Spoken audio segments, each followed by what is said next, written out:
Medical point of view से जब आप अत्तहियात पे बैठते हैं ना, तो आपका घुटना पूरा इकट्ठा होता है।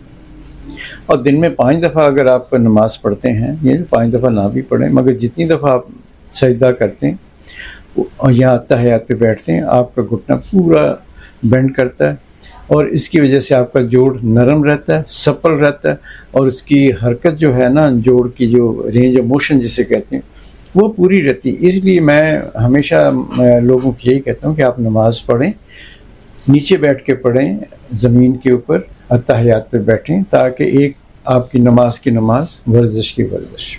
माशाअल्लाह। तो वो आपको वो बड़ा फ़ायदा है। जो लोग नमाज कुर्सी पे शुरू करते हैं, हल्की फुल्की दर्द शुरू हुई तो कुर्सी पे शुरू करते हैं, हमारे कोलीग भी ये कहते हैं कि जी कुर्सियाँ तो शुरू कर दें। मेरे ख्याल में ये इतना अच्छा ख्याल नहीं है।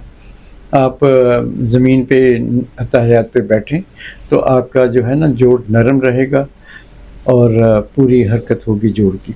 जब मरीज़ कुर्सी पे बैठना शुरू करता है, कुछ हफ्ते बाद या कुछ महीने बाद वो 90 डिग्री से आगे जाता ही नहीं है जोड़, और जब भी वो उसको बेंड करने की कोशिश करते हैं वो दर्द शुरू हो जाती है। बिल्कुल, वो एक प्रैक्टिस नहीं रहती। तो वो एक विशियस सर्कल में मरीज़ पड़ जाता है कि जी वो मैं तो बैठ ही नहीं सकता थले, नमाज दर्द होती।